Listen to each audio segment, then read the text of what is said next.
जय जगन्नाथ। आज मु पाम्पलेट गोटा पाम्पलेट नहीं आज आम भाजवा। ये मुझे गोटा मसला नहीं जाइए अदा रसुण पियाज कंचा लंका भुसंगा पत्र अदा को मुझे छेची नहीं सब मसला को भल कि दरदरा करके कुटी नवा।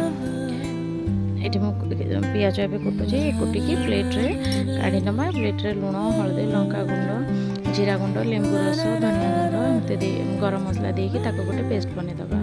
आ कंचा माछरे मु लेंबू मैरिनेट कर रखी किसी समय तापर आम आधे लुण हलदी भल कि गोल रखा।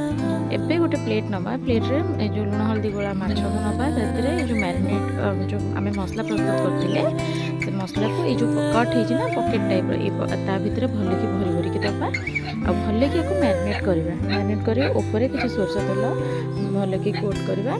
कोट करके 15 मिनट फ्रिज रे मैरिनेट होगी रही दबा। एबे गोटे प्लेट रे बेसन नवा। बेसन रे सुजी किछि लुण हलदी एवं आमर भुसंगा पत्र ताको नवा भल कि गोलाई दबा। तावा गरम करवा। एबे मैरिनेट होइतबा माछ को काढ़ी ताको भल कि दी पट साइड ए जो बेसन रे कोट करवा। कोट करके ताको भाजवा। दी पट साइड भल कि कवर करके माने घोड़े के भाजबे कारण गोटा माछ सिझिबा टाइम लागिबो। देखो दुईटी माछ पकईदे घोड़े गोटे पट साइड कर देखते सुंदर कलर आसचे गोल्डन ब्राउन हवा पर्यंत भाजवा। फिर घोड़ेबा घोड़ेबाटा निहाती दरकार जेहेतु गोटा माछ ना तो टाइम लगे सिझिबा। तो भल ये प्लेट को काढ़ी नेबी।